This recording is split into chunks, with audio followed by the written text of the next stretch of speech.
G'day, mate. 40 here. So there's a fascinating article in New York Magazine by Jonathan Chait, a liberal columnist, and how he's surprised that Democratic Party politicians have higher priorities than defeating Donald Trump.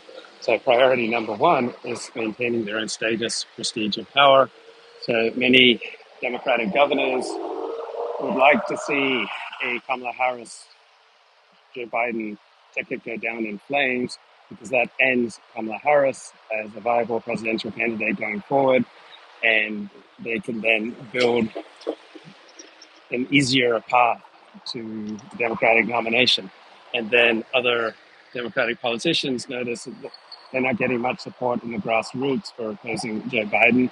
So coming out publicly and opposing Joe Biden, even though he's obviously unfit for office, that's not good for their careers. It's not comfortable.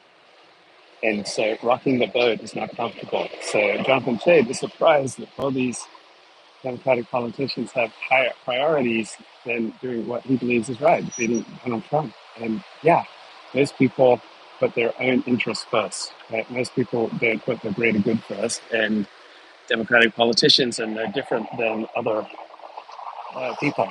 Right? They're most interested in having a comfortable life, and you're going to have a much more comfortable and conventionally successful life if you simply stay aligned with what your in-group wants. And the French elections are not rigged. There's evidence that the French elections are not rigged. But Jonathan Chait is shocked that Democratic politicians aren't showing more courage. Right? They're not willing to state the obvious. And so every group has blind spots. Like, there are obvious truths in every community that you can't say out loud, and that's also true with the Democratic Party. My God, it's so obnoxious when people blast their music out the window. Or now you see more and more low IQ people who don't know how to use Bluetooth, right? They don't know how to use pairing of headphones.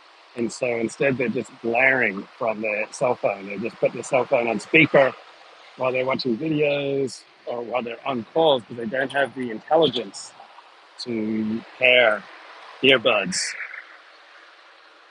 And yeah, Democratic politicians, right, they say democracy's on the ballot, but when it comes down to it, just like everyone else, they're just going to pursue their own selfish concerns. They're going to protect their own standing. They're not going to risk anything. They're not going to come out and say the emperor's obviously naked. They don't have the courage of just stating what is obviously true.